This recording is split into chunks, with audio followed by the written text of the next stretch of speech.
Purport by His Divine Grace A.C. Bhaktivedanta Swami Prabhupada. In this verse, the word Buddhi Yogam is very significant. We may remember that in the second chapter, the Lord, instructing Arjuna, said that he had spoken to him of many things and that he would instruct him in the way of Buddhi Yoga. Now, Buddhi Yoga is explained. Buddhi Yogam itself is action in Krishna consciousness. That is the highest intelligence. Buddhi means intelligence, and Yogam means mystic activities or mystic elevation. When one tries to go back home, back to Godhead, and takes fully to Krishna consciousness in devotional service, his action is called Buddhi Yogam. In other words, Buddhi Yogam is the process by which one gets out of the entanglement of this material world. The ultimate goal of progress is Krishna. People do not know this, therefore the association of devotees and a bona fide spiritual master are important. One should know that the goal is Krishna, and when the goal is assigned, then the path is slowly but progressively traversed, and the ultimate goal is achieved. When a person knows the goal of life but is addicted to the fruits of activities, he is acting in karma yoga. When he knows that the goal is Krishna, but he takes pleasure in mental speculations to understand Krishna, he is acting in jnana yoga. And when he knows the goal and seeks Krishna completely in Krishna consciousness and devotional service, he is acting in bhakti yoga or Buddha yoga, which is the complete yoga. This complete yoga is the highest perfectional stage of life. A person may have a bona fide spiritual master and may be attached to a spiritual organization, but still if he is not intelligent enough to make progress, then Krishna from within gives him instructions so that he may ultimately come to him without difficulty. The qualification is that a person always engage himself in Krishna consciousness and with love and devotion render all kinds of services. He should perform some sort of work for Krishna, and that work should be with love. If a devotee is intelligent enough, he will make progress on the path of self-realization. If one is sincere and devoted to the activities of devotional service, the Lord gives him a chance to make progress and ultimately attain to him. Om Ganatimirandasya Gananjana Shalakaya Chakshuvan Militam Yena Tasmai Shri Gurave Namaha Shri Chaitanya Manobhishtam Stapitam Bhutale Svayam Upakadamayam Dadati Svapadantikam Vandeham Shri Guru Shri Utapadakamalam Shri Gurun Vaishnavams Cha Shri Upam Sagrajatam Saganaragnatam Vitam Tam Sajivam Sadvaitam Savadutam Parijana Sahitan Krishna Chaitanya Devam Shri Radha Krishna Padan Sagana Lalita Shri Vishakanditam Stra Hey Krishna Karuna Sindhu Dina Bandhu Jagatpate Gopisha Gopika Kanta Radha Kanta Namostute Tapta Kanchana Gaurange Radhe Vrindavaneshware Vishabhanu Sute Devi Pranamami Hari Priye Panchakalpati Yobhyascha Kripa Sindhu Vyeva Cha Patitanan Pavanebhyo Vaishnavebhyo Namo Namah Jai Shri Krishna Chaitanya Prabhu Nityananda Shri Advaita Gadadara Shiva Sadi Gaura Bhaktavinda Hare Krishna Krishna Krishna Hare Hare Hare Rama Rama Rama Hare Hare Nama Om Vishnu Padaya Krishna Prastaya Bhutale Srimate Bhakti Vedanta Swami Niti Namine Namaste Sarasvati Deve Gauravani Pracharine Nirvishesha Shunyavadi Paschatya Desha Tarine Cham Satata Yuktanam Bhattatam Purvakam Dadami Buddhi Yogam Tam Yinamam Hupiyanti Te. To those who are constantly devoted and worship me with love, I give the understanding by which they can come to me. Hare Krishna. Okay, so our title has something to do with thriving in spiritual life. Okay, and thriving in spiritual life. So certainly thriving in life, it's common sense, means to know who we are. that it's common sense, but just like whatever, if say if we have a 12-step mathematical equation, we start with the wrong numbers, it's just not going to come out. It's just not going to come out. And so if we're starting in illusion of who we are, we often give the example following Bhaktivedanta Swami that just like if I'm driving in the car and I think I am the car, I think I am the Chevrolet or the Dodge or the Volkswagen. Okay, then how much? And then I think like when I wash the car, I think now I'm clean, even though me as the driver, I haven't taken a bath in 2 weeks. Or I put gas in and I go for the oil change and I think, oh, I was thirsty, but now I'm not. Well, no, actually, no, you haven't drank water for 2 days. Your thirst is not slaked like that. So that's actually, that would be a recipe for going to the insane asylum. Like if I'm really thinking this car, it's like, well, no, the car is a vehicle. So similarly, to whatever extent we misidentify the self with matter, with the body, that's the illusion. It's the insane asylum recipe. And that's kind of, you might say that's a spiritual disease we all share, all living entities in conditioned life. So true spiritual life moves us out of the illusion of that fear. That's the root cause of all fear.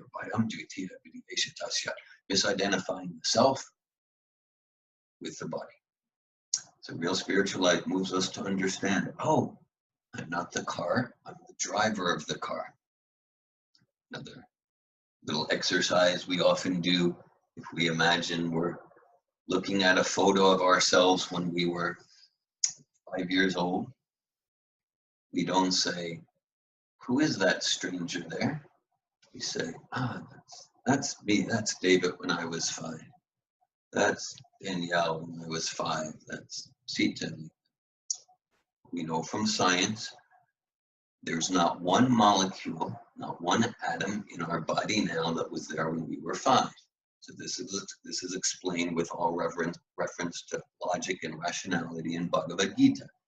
Dihinosmin yatadehe komaram yoganamjara tatadehantara praptirdirasta tranamuyate. As the embodied soul continually passes from one body, from childhood to youth to old age, the soul similarly passes into another body at the time of death. There's some constant identity that I call David, you call Dominique, you call Patrick.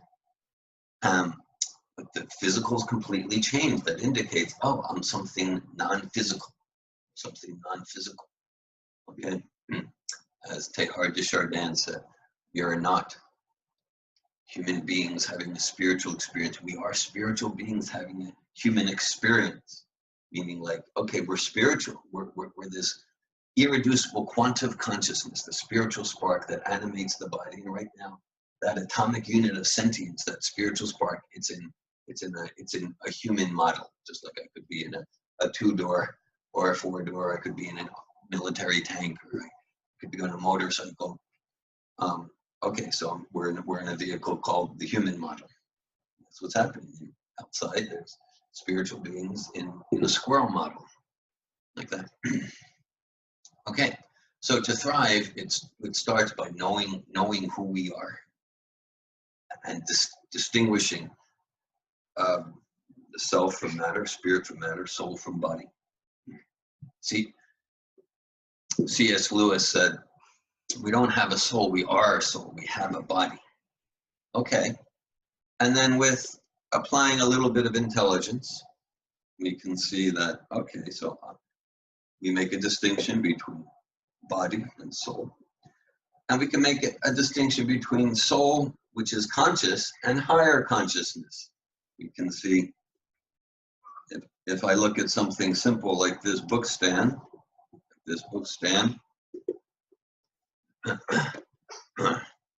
hello Rukmini, hello Subhadra on internet, welcome. And if I look at this book stand, and I say, well, and I think, how did this form? This is very simple. This is not like a mobile phone, which is more complicated.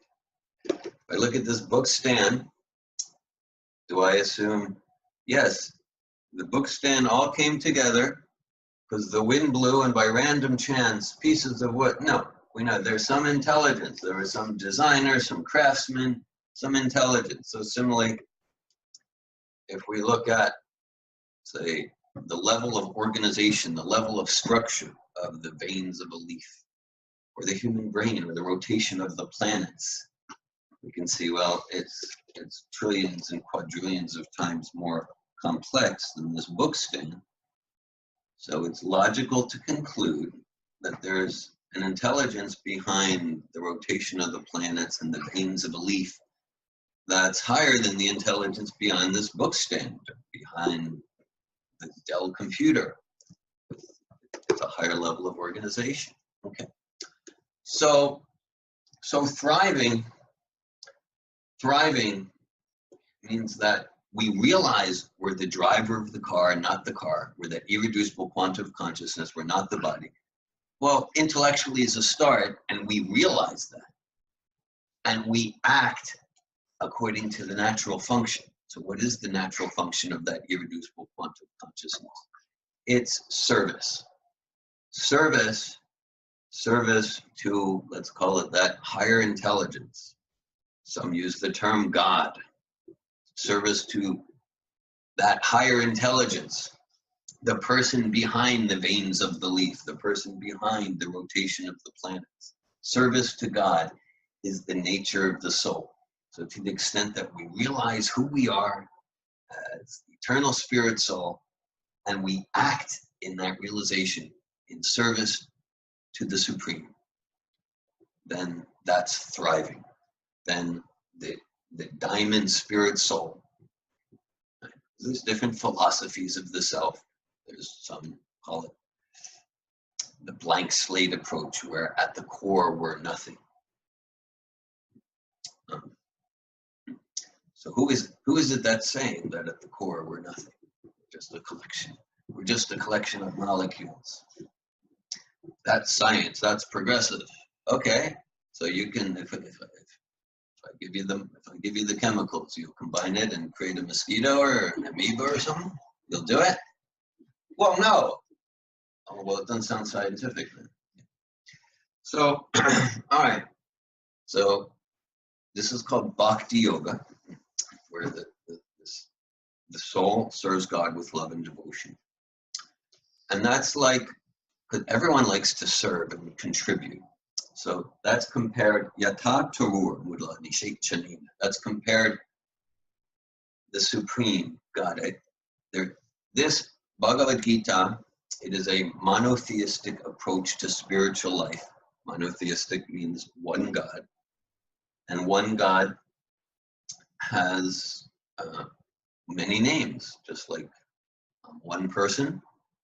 And someone might call me Dr. Wolf. Someone else might call me David.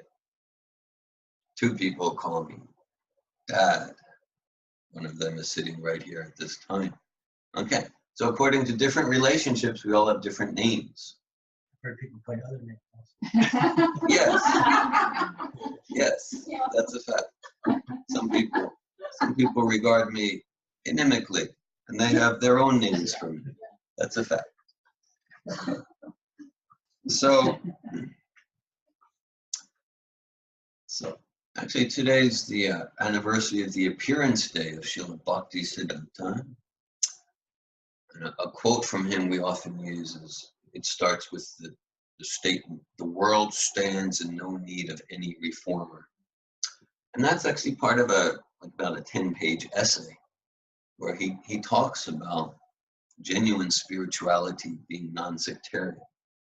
And he talks about like the most powerful process for spiritual progress in this age is chanting the names of God. And he says, in that same essay where he says the world stands in no need of any reformer, Bhakti Siddhanta describes also one might chant the name of Jesus or the name of Allah or the name of Krishna. Krishna is a name for God that means all attractive. We all have some attractive potency. We're all attracted to others with attractive potency. The source of all attractive potency, that's God. So Krishna designates God as the all-attractive person. Okay. Yatatur mulani shechanena. That just like mula means root. So just like if we water the root of the tree, the branches, twigs, and leaves are automatically nourished. The root of the tree metaphorically represents Krishna, God, the Supreme Personality of Godhead. So when we direct our service efforts to Krishna, then all parts of the tree are nourished, meaning our family, our community, our species. Whereas, conversely, if we try to, say, pour water on a particular twig or leaf or group of branches, even those branches, they don't get nurtured, because that's not the process. It's not the process. So we thrive, thriving in spiritual life, we thrive when we're connected with the Supreme, with God, with Krishna, through devotional service. And when we choose not to do that, then it's to use another analogy, just like the finger is connected. And when the hand is naturally serving food to the stomach, the hand is nourished. But if we have, it's an obnoxious thing if we imagine the hand is detached from the body, or if the branch is detached from the tree. So in a sense, we're always connected with God, but we can put ourselves in the illusion that we're disconnected, that we're alienated, and then we don't thrive whatever means we try. Okay. So we're looking at, okay, the title is 3 must-haves. Is that the way it goes? I'm looking at Dominique. 3 must-haves to thrive. That's the title. Okay. She came up with the title. I'm going with it. I'm going with it. Okay. So extracting from this verse, the 3 must-haves are sincerity, intelligence, and a fully realized teacher or facilitator of spiritual life. 3 must-haves. Okay. So Bhagavad Gita says here, to those who are constantly devoted, meaning, okay, like sincerity, meaning, okay, do we really want to give ourselves fully to serve God and love God and align our desires with God's desires? Like, do we really want complete liberation from material illusion? Like, do we not just, well, yeah, I guess I should say that's what I want. I guess, sure. No, I mean, do we ardently want that? No, it's not 0 or 100. It's a continuum, but that's one must-have. Sincerity. Yeah, that, like, I'm not faking it. No, I really want that. And okay, so then sincerity, one expression of sincerity is that we'll be willing to do austerities, to do some austerities to get what we say we want in self-realization and service to the Supreme. Just like in it, let's say if someone says, yes, I want to learn physics. I want to learn physics, basics and intermediate and quantum. Yeah, I want to learn physics. You say, okay, so you're gonna put out some money to take a course. You're gonna clear some time to read a book. Sign up. You're gonna take 12 credits per semester. Oh no! I'm just gonna, no. I'm just planning to go to the beach. And I like comic books, and and watch some TV. Well, you said, like, you really want to learn physics. Yeah, I'm sincere. Now, well, if you're sincere, you're gonna do some sacrifice, of time, of resources, of money, of intelligence. So you're gonna do something. It's described in the Bhagavatam.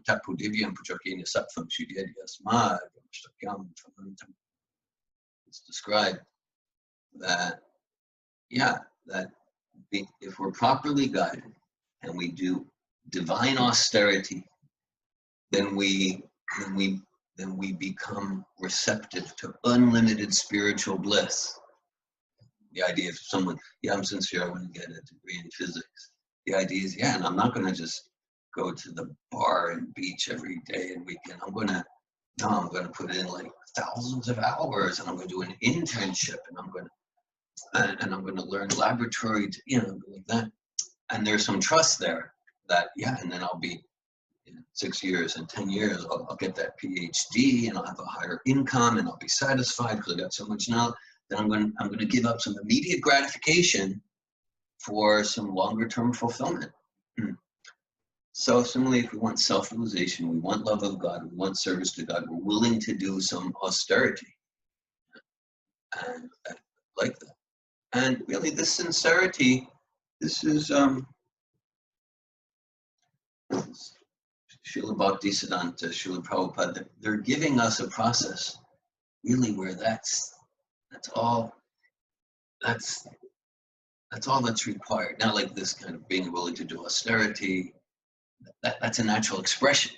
It's a natural expression if we're sincere. Just like here, there are many things we could be doing on a Saturday morning, for some of you Saturday afternoon. But we're giving some time. Let me give a few hours to hear Bhagavad Gita, to your transcendental philosophy, to apply my brain to this process of self-realization. It's an austerity. Okay? Austerity doesn't need to be terribly painful. It's a very, it can be joyful, but it is giving up some immediate, easy comfort. We could be sleeping till noon, that sort of thing. So, actually, the traditional Vedic path, Vaidika requires all sorts of rituals, and one needs to be born in a certain, anyway. But that path is impractical. So following in the line of Narada Muni, coming through Srila Prabhupada, they're giving us a path called Panchatriki Vidhi, which basically is that, okay, wherever we come from, whatever our background, and I think for most of us here, we don't have a background in Vedic mantra and all the principles of sattvic living. That's not our background. But the idea is just like, okay, the spirit soul, you got some spark of sincerity. Okay, we'll fan that spark. We'll fan that spark. Kirata Kunanda, Pulinda Pukasha, Birshubaya, Vinakashadaya, Yuneja Papa, Shujanti Tasmai, Prabhavishnu Namaha. That what that verse from the Bhagavatam from 5,000 years ago says, and it describes the Greeks and the Turks, and describes the Slavic races and European races and North European races. It describes all the races from 5,000 years ago, and says those, and even others who are even further away from Vedic culture, that by the association with a pure devotee of God, they become purified too. And that's the path given to us by our line of spiritual teachers. So that part that points to another must-have, and that the fully self-realized devotee of God as a facilitator, as a teacher. So part of sincerity also, I'm going to say, is that, okay, we're sincere, we're going to do some austerity to get the result, the blissful result of spiritual life. And And we're sincere to remove obstacles. We're sincere to like when it's that we have doubts. We have doubts. So we share our doubts. This whole Bhagavad Gita, in a sense, it's driven by Arjuna being sincere. He had doubts. He didn't blindly accept. Blind acceptance will not work, and it's fully discouraged. Arjuna had doubts, and him sharing and asking his doubts drives the whole conversation of Bhagavad Gita. Rather than, oh, I have some doubt, so I'm going to become cynically closed. Forget this, forget this. So blind following is discouraged. It won't work. And neither is cynical closed-mindedness. That's not going to work either. So sincerity means I acknowledge my doubts. I'm not, again, to say if we go to the physics class, and then it's not going to help if like everything the professor says or everything the book says, I go, yeah. And I'm just like not getting it. Yeah, I accept. But that doesn't work. No, we apply our intelligence. Neither does it work as if like look, the book says this here, and the professor said that. It's a contradiction. Forget it. You're all useless. You don't know anything. I reject this completely. No, humble inquiry. Humble inquiry. Okay, it says this here, but then on page 276 it says this. And professor, you said this. I'm not understanding. Yeah, I trust you can help me connect the dots. And right now, I'm not understanding. And that's Arjuna's mood throughout the Bhagavad Gita. Open-minded spirit of discovery. Okay. And so, Tadviti pranipatena prepashnena sevet updekshanti tege bhagyaниnas tattvadarshi. So to approach someone who's a true professor of this science of self-realization, this science of God consciousness, someone who's not just intellectual, but also intellectual, someone who's realizing all of these truths, and their very life, every vibration, every action is an embodiment of these truths. So that's vital. That's a must-have. That's a must-have. And so to approach such a teacher or a facilitator and to inquire submissively, not with a cynical, closed-minded spirit, but to share and to serve. So that's a special quality of spiritual knowledge, that through service we get it. It's revealed to us. It's even true in material. Let's say it's the physics teacher or the guitar teacher, okay? Or even in something called material. Of course, that all fields can be engaged in spiritual service. That's yukta vairagya. But even if someone's a teacher of any subject, and one student is like, yeah, prove it to me. I don't think you know anything. Probably the teacher is going to be like, okay, well, I'm really not so inspired to get into it with you. Let's say if there's another student who's just like, yeah, I'm eager to learn. Can I help set up the chairs before class? And he has a service mood. How can I support this process? And so naturally, the professor is going to be like more inclined to share his wisdom. Naturally. So it's like that in spiritual life too. And so now, with spiritual professors, if it's the real thing, and this is important.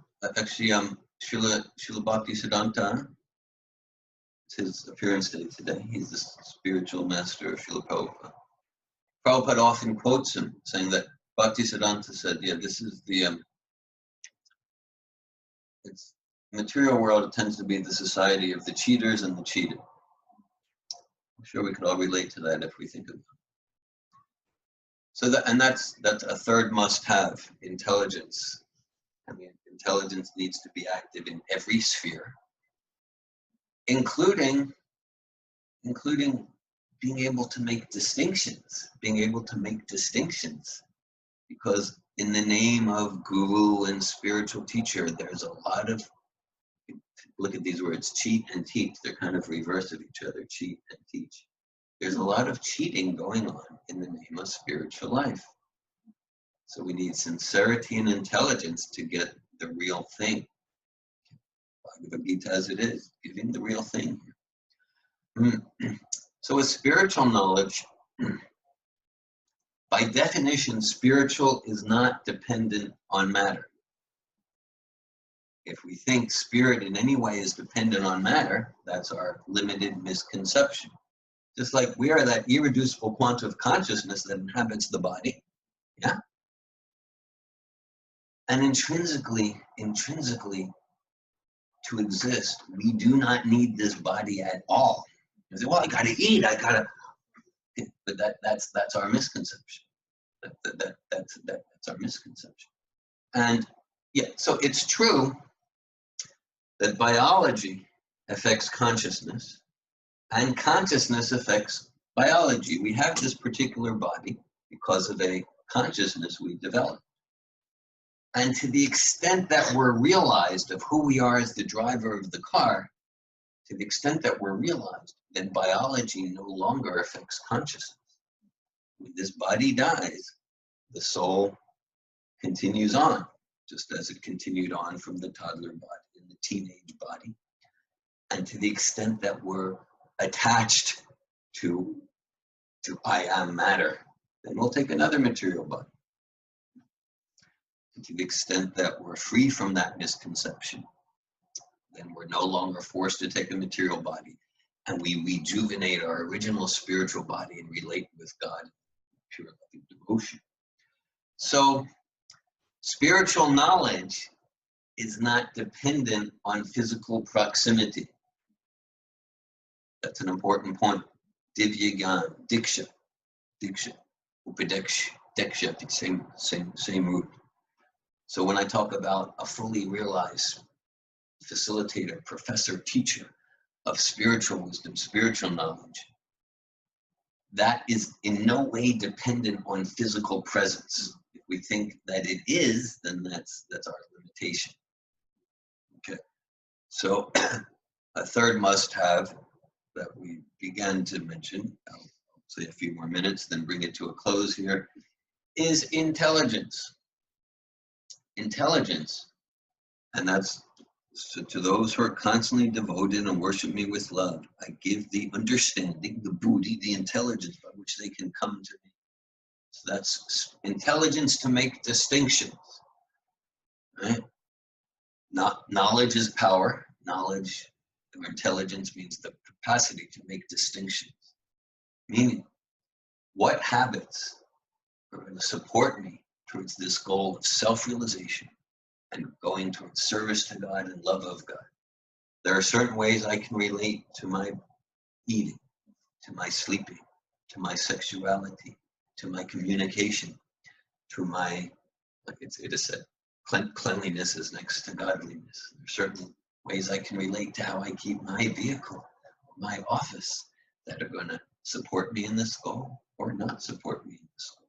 We mentioned intelligence so that we don't get cheated on the path. Now, it doesn't mean that I need to be fully realized to know who's fully realized. That's not, it's just like, let's say if we want to buy gold. Let's say we want to buy gold. Now, okay, to buy gold, I need to be like a world expert in gemology and mineralogy. No. But I need to know at least enough to know where to go to get gold. Let's say I want gold. So I go to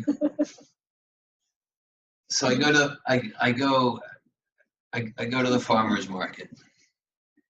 Someone has a stall and yeah, I get gold here. So the guy says, well, So the guy gives me 2 pounds of tomatoes. He goes, yeah, here's gold. It's $20,000. So I go, okay. You take checks. Okay. So, at least I don't need to be a world expert in gemology to get gold, but I need to have enough intelligence to know where to go. So similarly, Bhaktisiddhanta, it's his appearance day today, he emphasized, especially in the whole guru-disciple thing. This is the world of the cheaters and the cheated. So it's not like I want to be closed down, cynical, but let's have our eyes open. We need to have our intelligence. And once we get a real, fully realized professor like Srila Prabhupada, then it continues to be essential to have our intelligence fully active. Again, blind following won't work. Well, there's a story, the parable. There was a guru and a disciple, and they're riding on a horse. And the guru at one point says, "Oh, hand me my japa beads." So the disciple said, "Oh, about a mile back, the horse hit a bump and your japa beads fell off."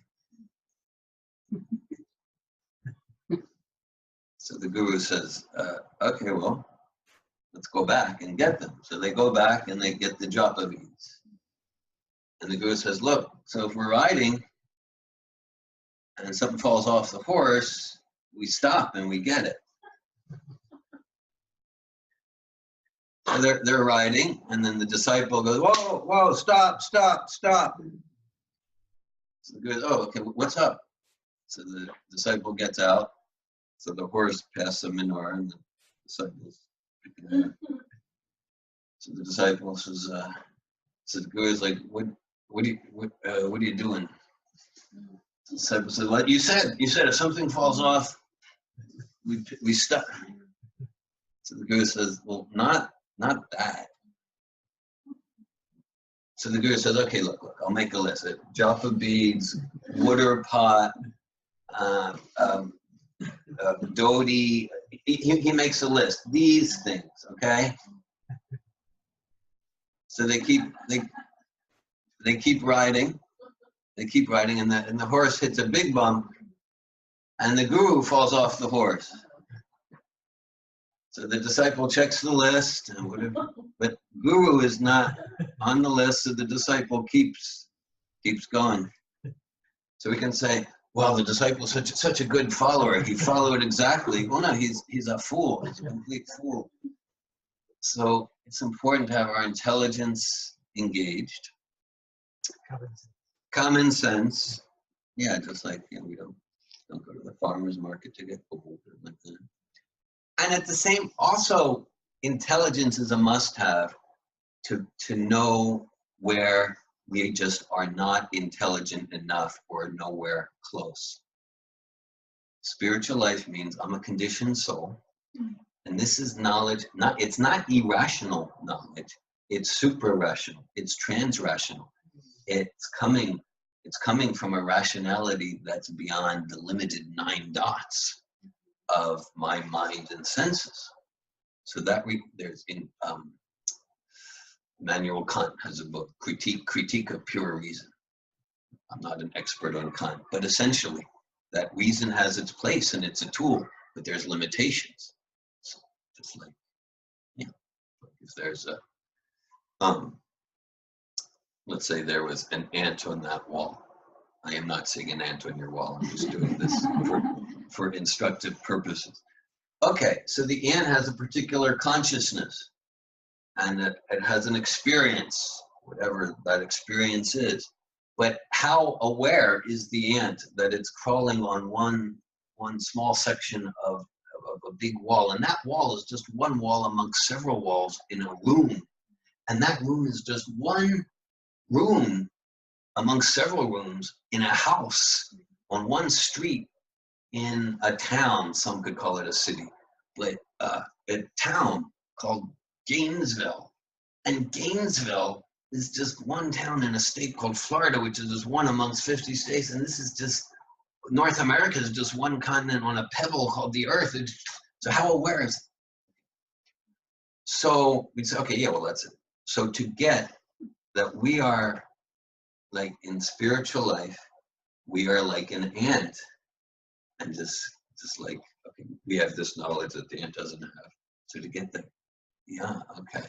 We need to approach a higher source of knowledge. Right? It doesn't matter how hard the ant tries to apply its intelligence, it's just not going to come close to that understanding that I just described in 45 seconds. Right? Or intelligence, another must have, a similar analogy. This, okay, let's say you have a 4-year-old. Say you have a 4-year-old, and it's like it's a big city intersection, bigger than anything in Gainesville. Let's say 42nd and Broadway, New York, 42nd and Broadway. Okay. Now, and the 4-year-old needs to get catty corner, like catty corner to the other side. Okay. And it's yellow light, red light, green light, 18-wheel trucks flashing. This is very dangerous. This is very dangerous. The 4-year-old does not have the intelligence to do that. Maybe if it's a sharp 4-year-old, we can make it a 3-year-old. But the 4-year-old does have the intelligence. Because the 4-year-old, well, okay, about to walk around, the 4-year-old has the intelligence to go like this and grab the hand of mom or dad, taking shelter. And in crossing 42nd and Broadway, the 4-year-old's feeling completely secure and safe. Yeah, on my own, yeah, this isn't, but okay, but I'm safe. I'm secure. Mom and dad, they're going to take me to the goal. In fact, before I started speaking, I recited a few verses. Om Manganatimirandasya Gnanjana Shalakaya Chakshud Militamin Tasmai Shri Gurve Namah. Reciting those verses, that image came to me. Like, I don't understand Bhagavad Gita, but let me take shelter, because those verses, I'm invoking the presence, the blessings, the guidance, the shelter of those who are masters of this knowledge. So I was just raising my hand, please guide me so that whatever comes out of my mouth is fully aligned, fully aligned.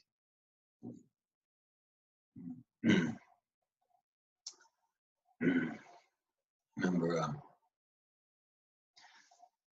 this was a few years ago, this was 2011, and Marie and I were in Switzerland conducting a course, one of the Sophotov courses, and yeah, so it was it was day 2 of the course, and I gave a presentation about material context, and it had 16 elements and this and that. It's quite a clear yet sophisticated presentation. And then afterwards, it was Annette. She would not mind if I say it was Annette. Yes, you've been in workshops with Annette. Yes, so Annette, who took the courses in 06, and then we went on break after this presentation. So she came to Marie and I, and she said, neither of you are smart enough to think of this.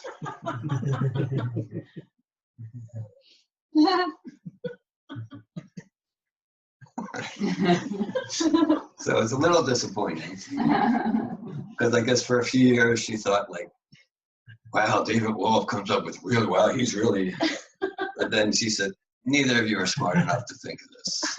Because she could tell it was all true, but it was just, yeah, yeah, we're getting it. We're just raising our hand and holding the hand of mom and dad. Yeah, we get it from the Upanishad, we get it from Prabhupada. Yeah, the 16 elements of the material context. So now we can get a download of that transcendental knowledge, and we can apply our intelligence and see that it's fully satisfying rationally. But let's say for me to come up with that, the 4 intrinsic defects of the human senses and reduce the 4 animal activities, for me to come up with that on my own would take me No, it would never happen. I could work on it for 10 years, 100 years. So, okay. So intelligence, sincerity, I really want spiritual life. I really want to understand God. As George Harrison sings, I really want to know you. I really want to serve you. And we can love. How much do we really want that? Now you could say, well, David, why isn't one of your must-haves God's grace? So I came up with 3 must-haves. Maybe in a different context, I would come with God's grace. But because God's grace, Krishna's mercy, it goes through the pure devotee. And he makes that very clear. Yasya prasada, Bhagavat prasada, Yasya prasada, Nagati kutopi. Dayam stuvam stasyaya shastri sanjam, Vande Guru Shri Charanaravinda. We don't get God's grace unless we go through the pure devotee of God, one who's fully realized in this path of bhakti. We don't progress an inch unless we go through the pure, unless we please the pure devotee. We please the pure professor.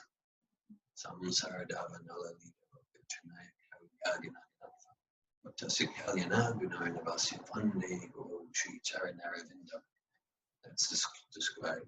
Pure devotee like Srila Bhakti Siddhanta, Srila Prabhupada. They're receiving benediction from the ocean of mercy. And they are like a rain cloud, just like if there's a forest fire. Even the forest fire, even in the modern technology, we can't do anything about big forest fires. But when a cloud comes and pours rain, then it extinguishes the forest fire. So this material existence it's sometimes called the blazing fire of material existence. Sincerity begins with realizing I'm getting scorched in a blazing fire, and I want out. I want to put an end to this. Pure devotee is like the rain cloud that puts out the blazing fire with an abundance of water. Tesham satata yuktanam bhajatam pridipurvakam dadami puriyogam tam enamam upayanti te. To those who are constantly devoted and worship me with love, I give the understanding by which they can come to me.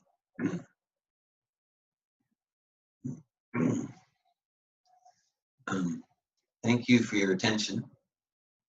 Thank you for your attention. And I welcome if there's any comments, questions, realizations anyone would like to ask or share.